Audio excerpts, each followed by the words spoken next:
बिस्मिल्लाहिर्रहमानिर्रहीम। अस्सलाम वालेकुम डियर स्टूडेंट्स, कैसे हैं आप सब। आज हम सॉल्व करेंगे NBF class 10 new syllabus 2026 chapter 7 vectors in a plane miscellaneous exercise 7। Lecture start करने से पहले मेरे चैनल को सब्सक्राइब करना मत भूलिएगा। स्टार्ट करते हैं। मिसलेनियस एक्सरसाइज 7 का क्वेश्चन नंबर 1 है, choose the correct option. First part is which of the following is a scalar quantity. याद रहे स्केलर क्वांटिटी वो क्वांटिटी होती है जिसमें सिर्फ मैग्नीट्यूड होते हैं, उसकी डायरेक्शन नहीं होती। वेलोसिटी का क्या फॉर्मूला है, वेलोसिटी इक्वल होता है डिस्प्लेसमेंट डिवाइडेड बाय टाइम के, और डिस्प्लेसमेंट एक वेक्टर क्वांटिटी है तो वेलोसिटी भी एक वेक्टर क्वांटिटी होगी। अब स्पीड जो है ये स्केलर क्वांटिटी है, तो इसका जो ऑप्शन बी है ना ये करेक्ट ऑप्शन होगा। टॉर्क को देख लेते हैं। टॉर्क इक्वल होता है फोर्स इनटू डिस्प्लेसमेंट के। फोर्स भी एक वेक्टर क्वांटिटी है, डिस्प्लेसमेंट भी एक वेक्टर क्वांटिटी है, दोनों का प्रोडक्ट भी एक वेक्टर क्वांटिटी होगा। और फोर्स का फॉर्मूला है this is equals to mass into acceleration, तो ये भी एक वेक्टर क्वांटिटी है, तो ऑप्शन बी करेक्ट ऑप्शन होगी। विच of the following is a vector quantity. अब यहाँ हमने ये बताना है कि कौन सी वेक्टर क्वांटिटी है। तो पहले हम डिस्कस कर चुके हैं कि वेलोसिटी जो है ये एक वेक्टर क्वांटिटी है। स्पीड में भी डायरेक्शन नहीं होती, डिस्टेंस और वर्क में भी डायरेक्शन मेंशन नहीं होती, तो ये तीनों स्केलर क्वांटिटी हैं। If A and B are position vectors of A and B respectively then A B is. हमें पता है पोजिशन वेक्टर क्या होता है कि ओरिजिन से उस वेक्टर तक का डिस्टेंस, यानी कि अगर इस तरह है ओ ए और इस तरह है, ये वाला पॉइंट ए है, ये वाला पॉइंट बी है, तो ये जो है ना ये पोजीशन वेक्टर ए है और ये जो है ये पोजीशन वेक्टर बी है।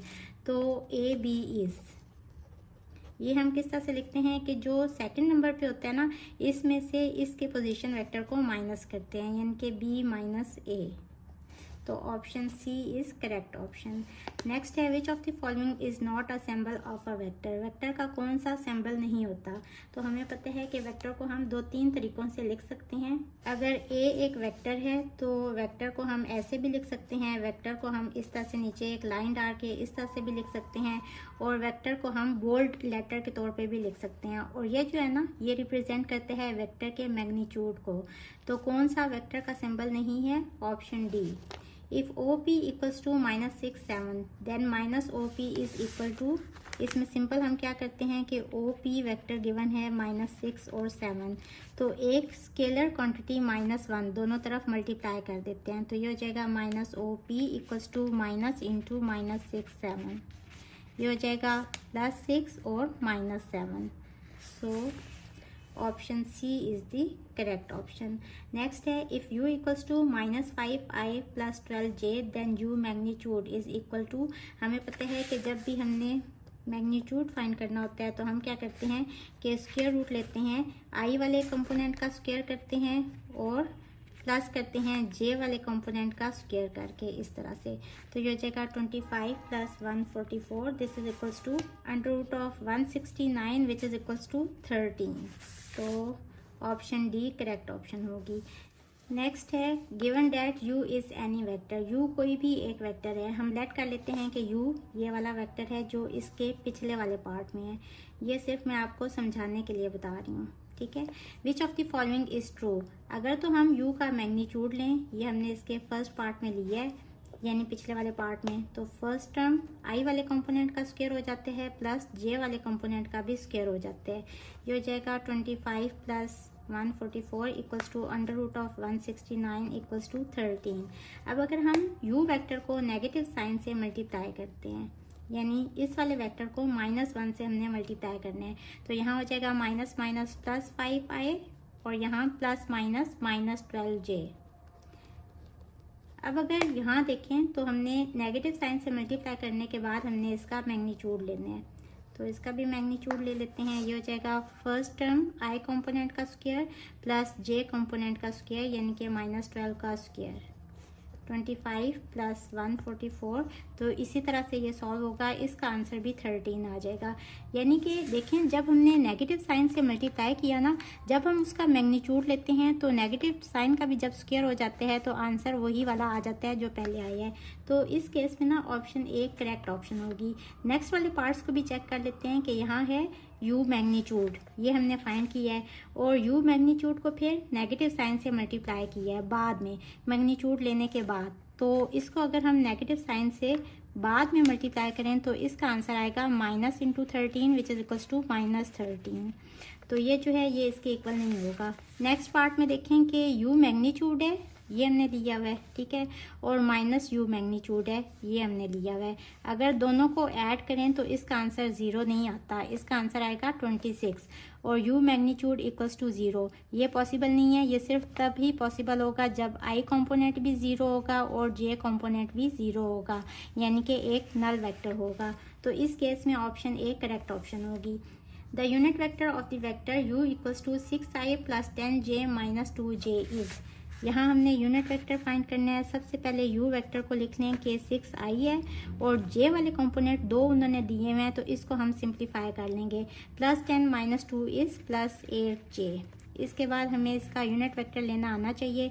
यूनिट वेक्टर का फॉर्मूला होता है कि वेक्टर को उसके मैग्नीट्यूड से डिवाइड कर देते हैं। तो वेक्टर क्या है, 6i + 8j, और इसका मैग्नीट्यूड लेंगे, यानी कि i कंपोनेंट का स्क्वायर प्लस j कंपोनेंट का स्क्वायर और दोनों का स्क्वायर रूट। 6i + 8j, और नीचे हो जाएगा 36 + 64। इन दोनों को ऐड करेंगे तो 100 आ जाएगा, और 100 का स्क्वायर रूट इक्वल होता है 10 के। अब i कंपोनेंट को भी 10 से अलग से डिवाइड कर दें, और j कंपोनेंट को भी 10 से अलग से डिवाइड कर दें। इसको सिंप्लीफाई करें, 2 3s are 6, 2 5s are 10, 2 4s are 8, 2 5s are 10। तो 3/5i + 4/5j। अब हम चेक कर लेते हैं, 3/5i + 4/5j। तो ऑप्शन बी करेक्ट ऑप्शन है। If a equals to lambda b, a equals to this vector, b equals to this vector, then lambda is equal to, हमने लिखना है a equals to lambda b। Simple यहाँ values put कर देंगे दोनों vectors की। a है 12i - 18j equals to lambda into b है -2i + 3j। अब यहाँ हम लैम्डा को अंदर मल्टीप्लाई करेंगे, क्योंकि लैम्डा एक स्केलर क्वांटिटी है, तो -2 लैम्डा i + 3 लैम्डा j। और हमें पता है कि वेक्टर्स में ना i कंपोनेंट्स इक्वल होते हैं i कंपोनेंट के, यानी ये इसके इक्वल होगा। तो 12 इक्वल्स टू -2 लैम्डा, और j कंपोनेंट कितने हैं, -18 है, ये इक्वल होगा j कंपोनेंट यानी कि 3 लैम्डा के। अब यहाँ से इसको हम सिंप्लीफाई कर लेंगे। अगर आप इसको भी सिंप्लीफाई करें तो lambda equals to -12/2 which is equals to -6, और अगर आप इसको भी देखें तो लैम्डा इक्वल्स टू ये 3 यहाँ आके डिवाइड हो जाएगा। तो दोनों केसेस में लैम्डा की वैल्यू आएगी -6। So option D correct option है। नेक्स्ट है, if u equals to -5x8 and v equals to this vector are equal vectors. ये गिवन है कि u और v ये दोनों इक्वल वेक्टर्स हैं, तो हम इनको इक्वल वेक्टर्स करके लिख लेते हैं। देन हमने x और y की वैल्यूज़ फाइंड करनी है। तो सिंपल यहाँ हम इन दोनों वेक्टर्स को लिख लेंगे, -5xi + 8j। इसको हम इस तरह से लिख सकते हैं ना, i और j कंपोनेंट के तौर पे करके, और इसको हम लिख सकते हैं 10i + 4yj। और इसके बाद i कंपोनेंट को इक्वल कर लें, -5x इक्वल्स टू 10, यहाँ से x equals to -10/5 which is equals to -2। x की वैल्यू आ गई -2, और j कंपोनेंट को भी इक्वल कर लेंगे, 8 इक्वल्स टू 4y। तो यहाँ से आ जाएगा y equals to 8/4 which is equals to 2। y की वैल्यू आ गई 2 और x की -2। अब हम चेक कर लेते हैं, x की -2, यहाँ y भी -2 है, यहाँ x की -2 और y की भी 2 है, तो ऑप्शन सी करेक्ट ऑप्शन होगी। नेक्स्ट है, if p equals to this vector, q equals to this vector, then p - 2q। हमने इसकी वैल्यू फाइंड करनी है। सिंपल हम p - 2q लिखेंगे, और इसके बाद यहाँ हम वैल्यूज पुट कर देंगे। p की क्या वैल्यू है, 5 और -6, हम इसको लिख सकते हैं 5i - 6j, और -2 इंटू q की क्या वैल्यू है, 2i + 6j। ये हो जाएगा 5i - 6j, -2 2s are 4i, और +- 2 6 are 12j। i कंपोनेंट को ऐड कर लें, 5 - 4 is 1i which is equals to i, और -6j - 12j इज़ -18j। अब हम इसको चेक कर लेते हैं। इसको हम इस तरह से भी लिख सकते हैं ना, वेक्टर वाली फॉर्म में, 1 और -18 करके। तो 1 और -18, option a is the correct option. Next है, if u equals to 5i + 10j and v equals to 4j then u - v magnitude. सबसे पहले हम u - v वेक्टर फाइंड कर लेंगे।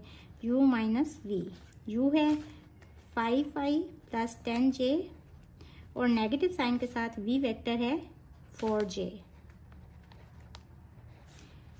5i + 10j - 4j is +6j।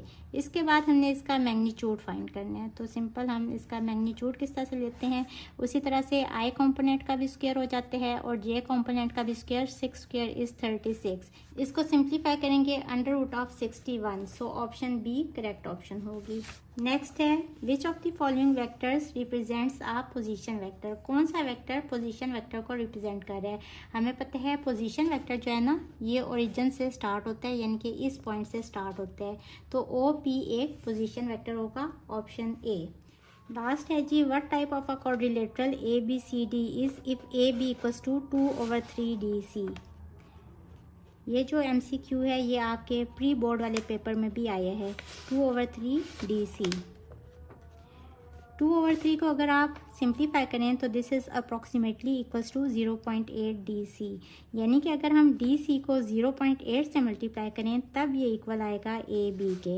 यानी कि DC vector छोटा है, AB वेक्टर बड़ा है। अगर हम इसको इस तरह से ड्रॉ करें तो ये AB अगर है और DC जो है ये AB के पैरेलल तो है, लेकिन ये इसके इक्वल नहीं है, थोड़ा सा छोटा है। इस तरह से इसको DC कह लें। अब अगर आप A को D से इस तरह से ज्वाइन करें और B को C से इस तरह से ज्वाइन करें तो ये कौन सी शेप बन रही है, जिसमें दो साइड्स पैरेलल हैं लेकिन इक्वल नहीं है और बाकी दो साइड्स जो हैं ये पैरेलल नहीं है। तो ये ट्रेपीजियम होती है, ऑप्शन सी। अब चलते हैं क्वेश्चन नंबर 2 की तरफ। Question number 2 is given that P equals to 3i - 4j and Q equals to -3i - 4j. Prove that P vector का अगर मैग्नीट्यूड लें, क्या ये इक्वल आएगा Q वेक्टर के अगर मैग्नीट्यूड लें तो उसके, ये हमने प्रूव करने हैं। और ये भी बताना है कि इस P vector equals to Q vector. सबसे पहले P वेक्टर लिख लेंगे इक्वल्स टू 3i - 4j। इसका चूंकि हमने मैग्नीट्यूड लेना है तो हमें पता है मैग्नीट्यूड किस तरह से लेते हैं, i कंपोनेंट का स्क्वायर और प्लस j कंपोनेंट का स्क्वायर और इस सब का स्क्वायर रूट। ये इक्वल हो जाएगा 9 + 16 which is equals to square root of 25 which is equals to 5। इसको आप फर्स्ट इक्वेशन कह लें। अब हमने Q वेक्टर का भी मैग्नीट्यूड लेना है। सबसे पहले Q वेक्टर लिख लेंगे -3i - 4j और उसी तरह से इसका भी मैग्नीट्यूड फाइंड कर लेंगे इक्वल्स टू i कंपोनेंट का स्क्वायर प्लस j कंपोनेंट का भी स्क्वायर। ये हो जाएगा -3 स्क्वायर इक्वल्स टू 9 और -4 square equals to 16। Negative sign का स्क्वायर लें तो पॉजिटिव साइन में कन्वर्ट हो जाता है, equals to square root of 25 which is again equals to 5। इसको इक्वेशन नंबर 2 कह लें। From equation 1 and 2 it is prove that P vector का मैग्नीट्यूड लिया तो ये इक्वल आ गया Q वेक्टर के मैग्नीट्यूड के। यहाँ तक तो हमारा क्वेश्चन सॉल्व हो गया। अब हमने बताना है कि क्या P वेक्टर और Q वेक्टर ये दोनों इक्वल हैं। तो दोनों वेक्टर्स कब इक्वल होते हैं, जब इनके i कंपोनेंट्स भी इक्वल होते हैं और j कंपोनेंट्स भी इक्वल होते हैं।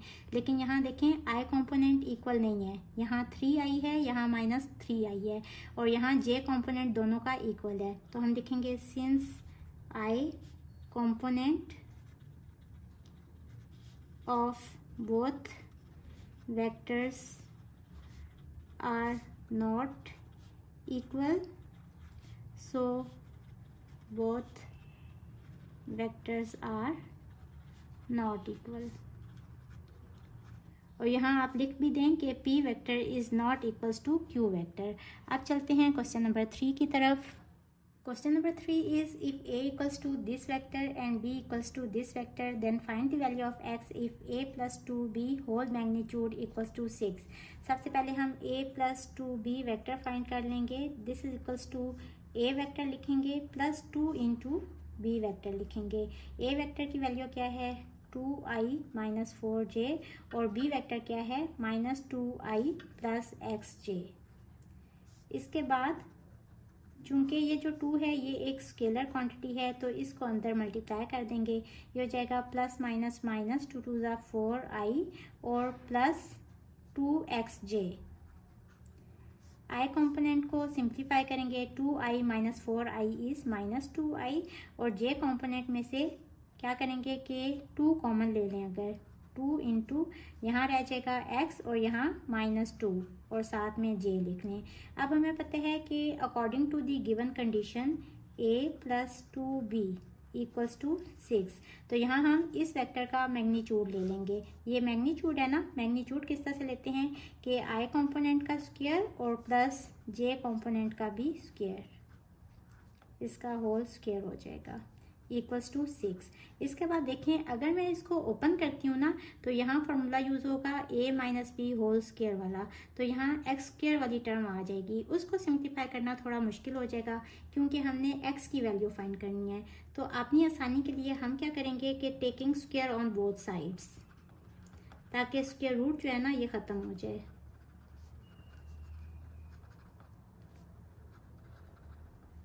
वी हैव, ये हो जाएगा under root of -2 square plus 2 into x minus 2 whole square equals to 6। दोनों तरफ हमने स्क्वायर लिया ना, यहाँ भी स्क्वायर लिया, यहाँ भी स्क्वायर लिया। यहाँ स्क्वायर इस स्क्वायर रूट से कट किया, अंदर टर्म कौन सी बच गई, -2 का स्क्वायर और प्लस 2 इंटू एक्स माइनस 2 और इसका whole square equals to 6 square is 36।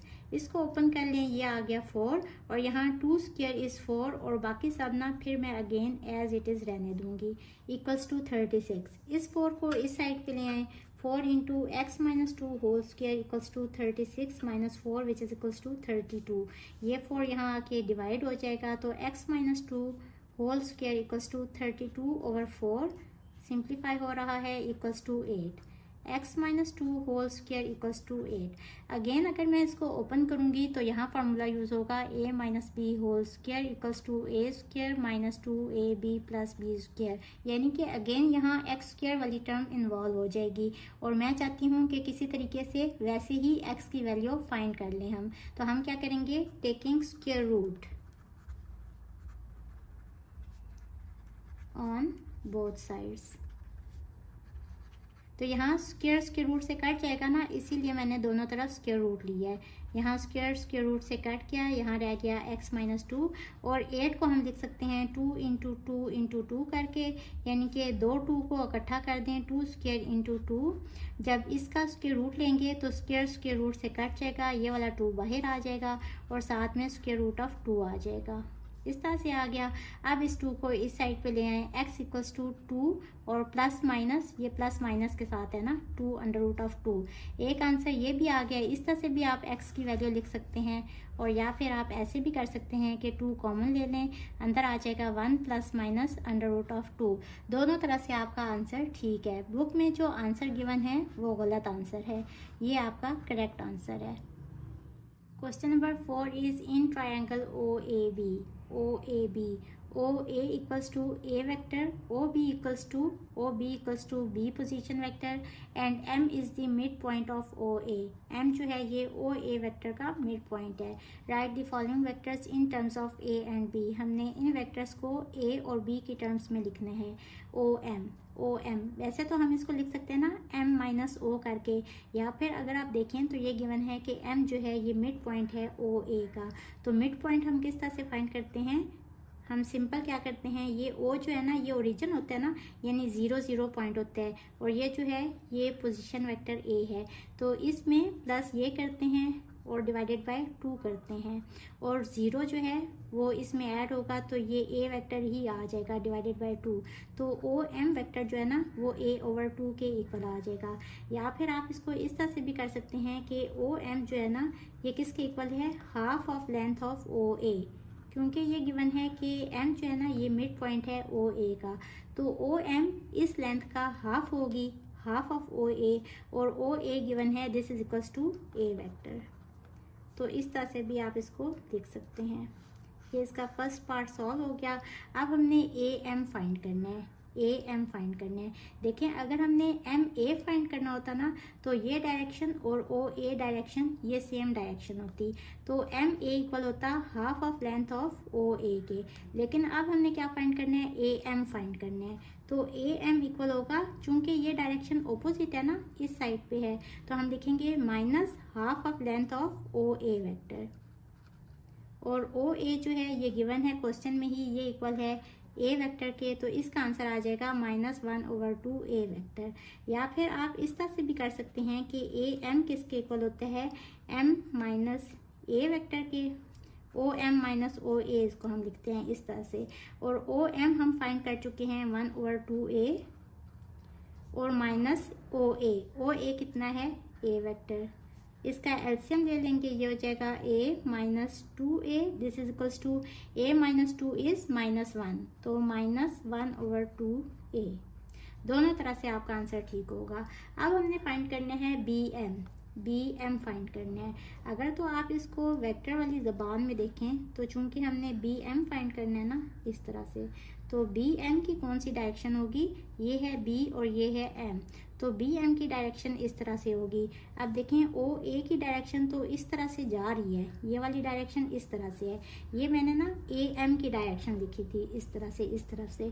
लेकिन अगर हमने ओ एम देखने हैं तो ये डायरेक्शन तो वही है ना, ओ ए वाली, और ओ बी की डायरेक्शन ये वाली है। लेकिन अगर हमने हेड टू टेल रूल देखने हैं तो बी एम चूंकि हमने फाइंड करना है, ये है रिजल्टेंट वेक्टर, तो उस केस में इसकी जो टेल है ये इसकी टेल से मिलनी चाहिए और इसका हेड इसके हेड से मिलना चाहिए।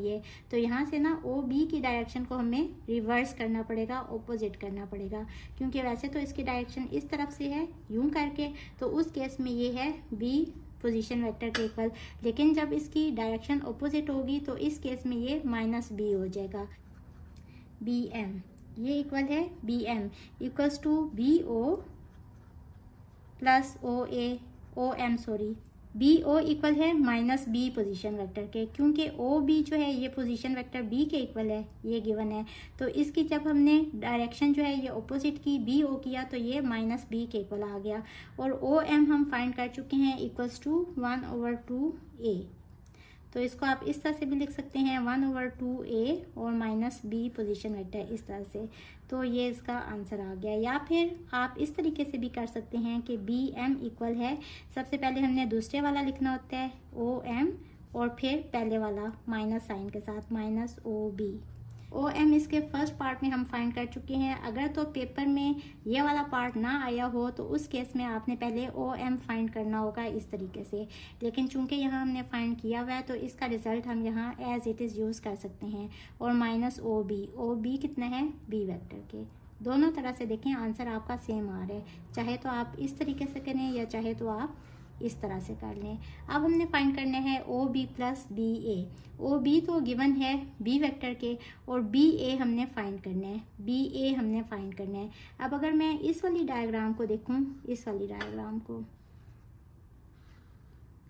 चूंकि हमने फाइंड करना है बी ए, यहाँ है बी, यहाँ है ए और इस जगह पे है एम, तो बी ए का एरो इस तरह से लगेगा और ओ ए का एरो इस तरह से है। तो यहाँ भी देखें हमें इसके एरो को ना इस तरफ लगाना पड़ेगा, क्योंकि ये जो रिजल्टेंट वेक्टर हमने फाइंड करना है बी ए, इसकी टेल से मिलनी चाहिए इस जगह पे और इसका हेड इसके हेड से मिलना चाहिए। तो इस केस में जो है बी ए ये किसके इक्वल होगा, B M plus M A के इक्वल होगा। बी एम किसके इक्वल है, बी एम हम फाइंड कर चुके हैं 1/2 ए माइनस बी के इक्वल है, और प्लस एम ए भी हमने फाइंड किया हुआ है, ए एम हमने फाइंड किया हुआ है, एम ए हमने फाइंड नहीं किया हुआ।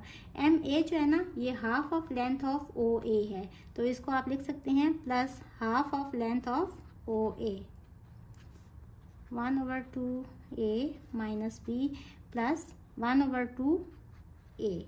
या फिर अगर आप देखें एम ए है ना, तो ये ए एम है, ए एम -1/2 ए है, तो एम ए कितना होगा, इसके साथ अगर नेगेटिव साइन इससे मल्टीप्लाई कर दें, क्योंकि ये डायरेक्शन और ये डायरेक्शन चेंज है, तो इसके साथ नेगेटिव साइन मल्टीप्लाई करें तो 1/2a यही वाला वेक्टर आ जाएगा।